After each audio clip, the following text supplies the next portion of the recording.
মুসলমান সামনে যেতে পারে, পিছনে উঠতে পারে না। মুসলমানের বুলেট বুকে লাগে, পিছনে লাগে না। মুসলমান লড়াই করে, জমিনে ময়দানে শাহাদাত বরণ করে, ঘরে কোনদিন কাপুরুষের মতো বরণ করে না।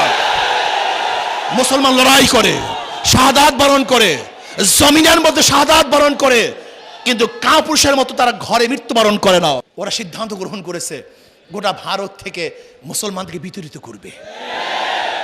তুমি কি জানো ভারতে যারা মুসলমান তারা সেখানে জন্মগ্রহণ করেছে, তার বাবাও সেখানে জন্মগ্রহণ করেছে, তার দাদাও সেখানে জন্মগ্রহণ করেছে।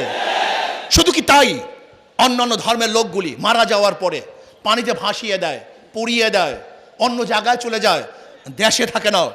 কিন্তু ভারতের মুসলমান মারা যাওয়ার পরেও তাদের শরীর ভারতের জমিনেই থাকে, অন্য কোনো জমিনে যায় না। কাজে ভারতে মুসলমান থাকবে, মুসলমানদের অস্তিত্ব থাকবে, মুসলমানের নেতৃত্ব থাকবে। ভারত ব্রিটিশরা দখল করেছে মুসলমানদের থেকে, কাজে আমার থেকে ব্রিটিশ দখল করেছে, আমার দেশ আমাকেই ফিরিয়ে দিতে হবে। ভারত মুসলমানদের, কাজে মুসলমানদের দেশ মুসলমানদেরকে ফিরিয়ে দিতে হবে। আর তোমরা জানো 750 বছর পর্যন্ত মুসলমানরা শাসক ছিল, কিন্তু কোনো মন্দির ভাঙ্গে নাই, কোনো হিন্দুকে অত্যাচার করে নাই।